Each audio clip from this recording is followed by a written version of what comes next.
Okolo was buried in London cemetery against his wish. There, in the land of the spirit, he knew no rest. When Emeka buried his father in a London cemetery, he believed he had honored his father's memory by choosing a dignified grave. Emeka was educated in London and totally disconnected from the traditions of his people. He couldn't grasp the depth of his father's fear. He assured himself that burial arrangements in London would be easier, more practical and cheaper.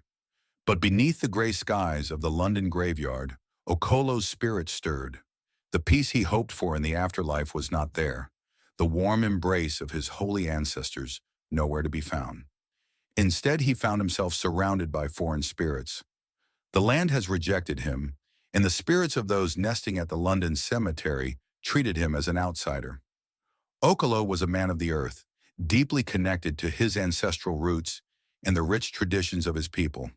His journey to London was not one of choice but of circumstance. A proud veteran of the Anglo-Arochukwu War, the old soldier spent his final days trapped in the cold embrace of a foreign land.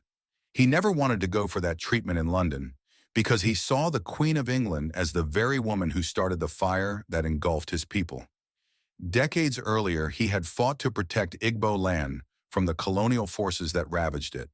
The Anglo Arochukwu War of 1901 to 1902 was a brutal conflict between the British Empire and the Aro Confederacy, a powerful political and spiritual entity in southeastern Nigeria. The clash was swift and merciless. British bullets tore through the sacred grove, cutting down warriors like dry grass.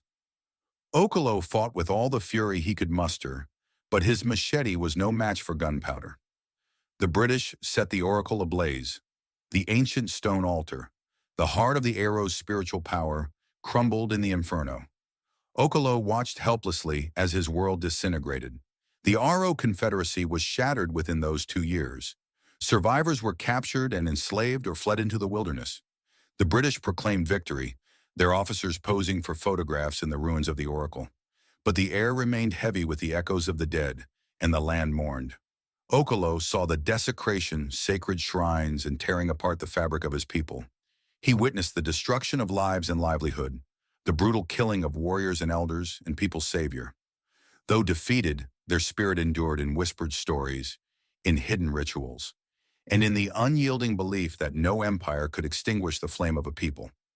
The British onslaught had not only crushed his homeland, but also poisoned Okolo's spirit with resentment to British Queen and her people. In the wildest of his imagination, Okolo never saw the evolving pattern of his life. 45 years after he fought the British in the thick forests around Long Juju Shrine, Okolo found himself alone in a London hospital room, surrounded by machines he neither understood nor trusted. The irony was bitter. The very land of his enemies, where he had sworn never to set foot, had become his place of imprisonment. He had begged his son to let him die and be buried in Igbo land, where he could join his ancestors in peace. The sick man had vehemently rejected any medical treatment abroad. But Emeka, a man of modern ways, dismissed his pleas. He tricked his father into entering the airplane and brought him to a London hospital for treatment. Even in his hospital bed, Okolo harbored a deep resentment for the British Queen and bandits she sent to Igbo land. They are responsible for the deaths of my kinsmen and the erasure of Igbo spiritual tradition, the old man affirmed his belief. The British and Arochukwu War was decades behind him, but it had never left his mind. He had carried its scars in his body and its shadows in his soul. Now lying frail and weak, Okolo felt the war's echoes return not as memories, but as living nightmares. There in London Hospital, surrounded by cold machines that seemed alive with malice, Okolo's worst fears began to take shape. The old warrior felt trapped. The machines that sustained his fragile body became his tormentors. The IV lines were serpents slithering under his skin. The heart monitor beeped like a mocking chant, and the ventilator hissed like the whispers of enemy soldiers. Worse still, the ghosts he had long seen since the war returned with vengeance. They emerged from the hospital walls, their faces twisted with rage. British officers, their uniforms rough and their eyes gleaming with cruelty, stood beside the spectral forms of Igbo warriors, their faces twisted with sorrow. "Old soldier, you brought yourself here?" one white ghost hissed. "You will die here, far from home," another taunted. Okolo had faced death many times before. He had seen comrades fall, villages burnt, and spirits rise from the ashes of war. Yet nothing had prepared him for this, a hospital room in London, far from the red soil of his homeland, where the ghosts of his past had followed him. Okolo's eyes darted to the IV pump, its steady beeping slowing, stretching into a mocking tone. The ventilator hissed, filling the air with whispers. The shadows in the room shifted, pooling near the corners. A figure began to emerge, pale and indistinct, wearing the uniform of a British soldier. Its face was hollow, its eyes empty, but its voice was sharp and accusing. "You lost the war," the ghost said, "and now you've brought yourself to our land. We will finish what we started." Chief Okolo's heart pounded. The ghost's words echoed the fears that had plagued him for years. He wasn't just afraid of dying in London. He was terrified of what awaited him if he did. He imagined his spirit trapped in this foreign land, surrounded by the spirits of same British forces that championed the destruction of Igbo heritage and spiritual cultures. One night, as the beeping of the machines grew louder and the whispers turned into mocking laughter, Okolo snapped. The ghost emerged again, stepping out of the monitor's glow, its translucent body flickering like static on a broken television. "You don't belong here," it hissed, stepping closer to the bed. Chief Okolo grabbed an empty bottle of water and fired it at the tormenting ghost. "I fought you before, and I'll fight you again," he bellowed, lunging at the apparition. The ghost recoiled, its form flickering, but the machines around him erupted in chaos. The heart monitor blared, the ventilator hissed violently, and the IV lines writhed like snakes, wrapping around his arms. He swung his walking stick wildly, striking at the ghost, but his movements were slow, his strength failing. The ghost stepped backwards, avoided the walking stick with ease, and reached out with skeletal hands. Okolo tried to fight back, swinging his frail arms at the apparitions, but his strength failed him. He cried out for Emeka, begging him to take him home, but his son dismissed his fears as the ramblings of an old sick man. He couldn't shake the thought that should he die or be buried in London, that would be a final victory for his enemies. "The soil here didn't know me. The spirits here didn't care for me," he said to himself sorrowfully.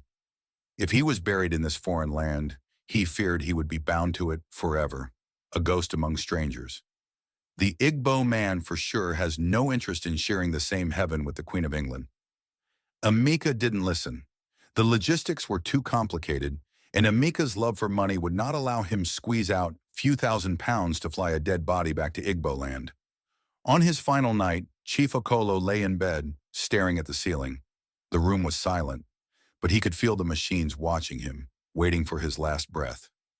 The ghost appeared again, standing at the foot of his bed, its face now fully formed, a twisted mockery of every soldier he had ever fought against.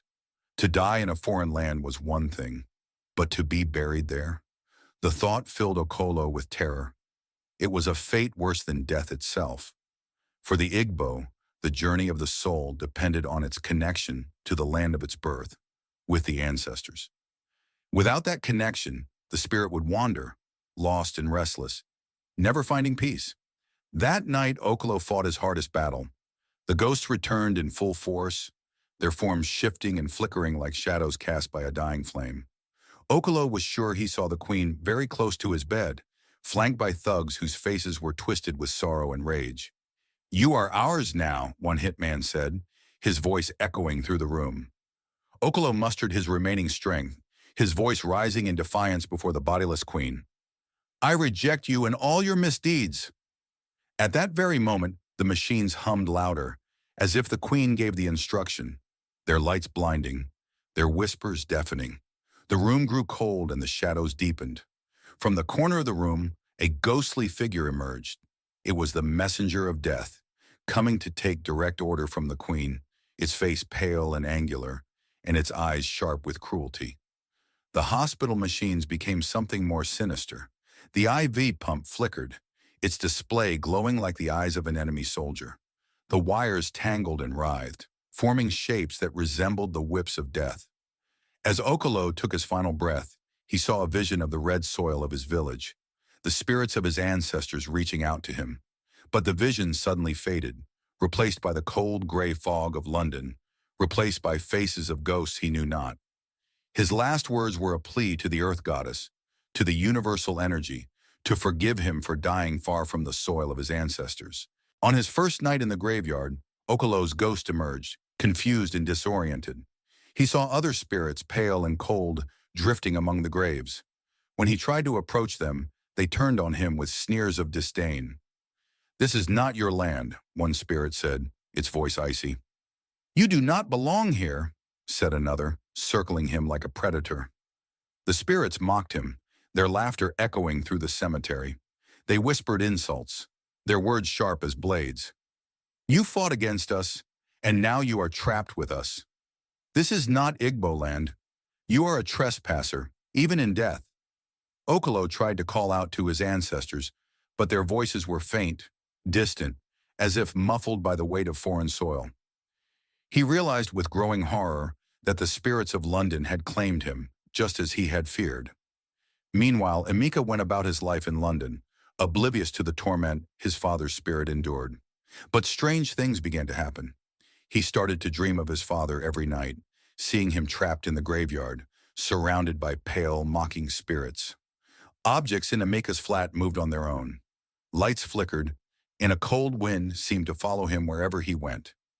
Desperate for answers, Emeka turned to prayer houses, asking pastors to intercede. They prayed for peace, anointed him with oil, and assured him his father's spirit would find rest. But the dreams only grew worse. In one dream, Chief Okolo's ghost appeared, battered and weary. "You cannot pray me into peace, my son," he said, his voice filled with sorrow. "The spirits of this land reject me. You must take me home, or I will wander forever." Emeka awoke, shaking and drenched in sweat. He began to research Igbo customs and burial rites, only to discover the deep importance of returning the dead to their homeland. Too late, he realized the weight of his father's pleas. But Emeka, bound by modern constraints and practicality, could not bring himself to exhume the body. Instead, he continued to go from one prayer house to another, hoping for a solution that would never come. Chief Okolo's spirit remained trapped in the London graveyard, tormented by the spirits of a foreign land. He roamed among the graves, a lonely figure surrounded by hostility and disdain. The whispers of his tormentors never ceased, their cold laughter a constant reminder that he did not belong. And Emeka, burdened by guilt and haunted by dreams, lived with the knowledge that he had failed his father. The connection between them, severed by foreign soil, could never be repaired. In his heart, he knew the truth. No prayer could bring peace to a spirit lost far from home. Okolo's spirit had wandered the streets and forests of England for what felt like an eternity, his spirit adrift in a land that was not his own. The foreignness of it all, the unfamiliar faces, the strange customs, the cold, unfeeling stones of the British cemeteries, had left him yearning for the warmth of his homeland, the land of his ancestors. Okolo's weary spirit made a reluctant decision. He had seen no other way to escape the cold isolation of this foreign land. In the ethereal expanse of the afterlife, Okolo's spirit joined a long line of spirits waiting to be welcomed into eternal rest. And soon they approached the gates of British heaven, a realm depicted in the doctrines introduced during colonial times. The gates, towering and ornate, stood as a testament to the Western ideals of salvation and eternal rest. As Okolo drew near, he was met by a gatekeeper, a figure clad in resplendent robes, embodying the colonial perception of sanctity. The gatekeeper's eyes, though kind, held a hint of perplexity as he regarded Okolo. "Name?" the angel asked, its voice echoing like thunder in the distance. Okolo blinked, taken aback. "My name?" "Yes," the angel replied impatiently. "State your full name." "Okolo Ndukwe, the son of Omenuko," he said slowly, confusion lacing his voice. "But why do you ask? Are you not a servant of the all-knowing God?" The angel didn't respond, flipping through a white register with brisk efficiency. Okolo watched, his mind racing. If this truly was the dwelling place of the supreme God, wouldn't the angel already know his name? Wouldn't the very gate itself whisper his arrival, recognizing the essence of his soul? "Your name is not here," the angel said flatly, closing the book with a thud. Okolo stood silent for a moment, his heart heavy with realization. "Then this cannot be the home of my holy ancestors," he said finally, his voice steady. "For if it were, the gate would know my name before I spoke it. Even the breeze here would carry the songs of my ancestors and call me forward." The angel remained silent for a moment.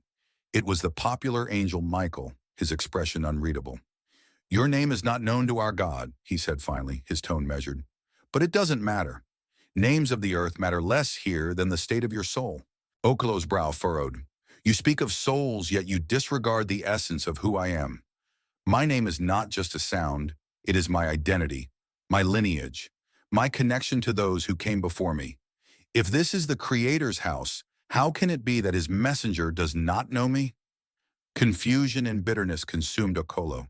He wandered away from the gates, drifting across the plains of existence. He roamed planets cloaked in strange light and heavens where unfamiliar spirits thrived. In each place he encountered beings unlike any he had seen before. Shimmering, formless creatures who spoke in whispers, celestial figures who glowed like stars, and shadowy presences that seemed ancient beyond understanding. Many offered him rest. "Stay with us," they would say, their voices kind yet alien. But each time Okolo refused. None of these realms felt like home. The beings, though welcoming, spoke in languages he could not understand, their songs and customs foreign to his soul. Back in his flat, Emeka continued to be haunted by his father's restless spirit. Nightmares plagued him, each one more vivid than the last. He dreamed of Okolo standing in the fog, surrounded by mocking spirits, his face etched with sorrow. "You left me here, Emeka," his father would say. "You left me to wander among those who despise me." Emeka's visits to prayer houses yielded no good result. His scary dreams continued, and so did the strange occurrences in his home and working place. One morning, as Emeka hurried to meet up for his work, he jumped into his Ford Wrangler only to find his father's ghost sighted at the back of the car. "You must take me home," Okolo said, his voice heavy with desperation. That was when Emeka realized that something must be done. It dawned on Emeka that the litany of prayers were offered to the God of the Queen. Since the Queen was not kind to Okolo, God of the Queen might not be interested in giving his father a resting place in the afterlife. Emeka fearfully jumped out of the car, cooled sweat all over his body and his heart heavy with regret. He put a call to his superior to demand 1 month emergency leave. It was granted to him, and he used the time to do the needful. He had enough time to do some research on Igbo burial customs, piecing together the importance of returning the dead to their homeland. The weight of his ignorance crushed him. In the months that followed, Emeka resolved to right his wrong. He began the painstaking process of exhuming his father's body and arranging for its return to Igbo land. As the plane carrying Okolo's remains touched down on the red soil of his homeland, Emeka felt a strange sense of relief, as if a great burden had been lifted. For the first time in months, his dreams were peaceful. Just as the body of Okolo was crossing the Atlantic Ocean into the spirit continent, great things began to happen in the land of the spirit. The wandering spirit of the Igbo man was deep in the vast silence of the cosmos. Okolo heard something. At first it was faint, a soft, lilting melody carried on the windless void. He froze, straining to listen. It grew louder, clearer, the unmistakable notes of an oja, the Igbo flute. His heart, his very essence, stirred at the sound. Soon it was joined by the deep resonance of udu drums, the metallic clatter of ojin, and the rhythmic hum of voices chanting in unison. They were his people, singing songs he had known since childhood, melodies that carried the essence of Igboland. Okolo turned toward the sound, his spirit trembling with longing. He moved quickly now, following the music as it led him through the endless void. The cold emptiness of the foreign realms melted away, replaced by warmth and the familiar smell of earth after rain. At last Okolo arrived. Before him stretched a vast field of red earth, dotted with ancient Iroko trees. Beneath their shade, spirits danced and sang, their faces bright with joy and recognition. They were his ancestors, warriors, elders, farmers, and priests. Finally, he reached a great gate made of ironwood, wrapped in vines and glowing softly. Standing before it was an elder, his skin dark and his eyes wise. "Okolo," the elder said, You have found the gate to your people. But why did it take you so long to come here? They buried me in the land of the queen, Okolo said, throwing his hands out for embrace. The foreign soil held me back. I feared I would never find my way. The elderly saint embraced him, placed a hand on his shoulder. The journey of the spirit is long, but the pull of home is stronger. Welcome home. Tears filled his eyes as he stepped into their embrace. The heavy burden of his wandering years fell away, replaced by the deep comfort of belonging. He had found the rest he sought, not in the cold gates of British heaven, nor in the alien realms of other spirits, but here, among his people, in the land that had always been his true home. For the first time in what felt like eternity, Okolo's spirit was at peace. Okolo's story was not unique. Millions of Igbos had been driven away from their homeland by the harsh realities of British Nigeria. Colonialism had taken their land, their wealth, their traditions and spirituality, leaving many to scatter across the world in search of a better life. In death, many faced the same fate as Okolo, buried in foreign lands, in deserts, or in Atlantic Ocean. Their spirits became wanderers, cut off from the ancestors who should have embraced them. The Igbo understanding of life after death was simple. The journey of the spirit required that the dead must be sewed back to Mother Earth with dignity by his kinsmen in his ancestral homeland.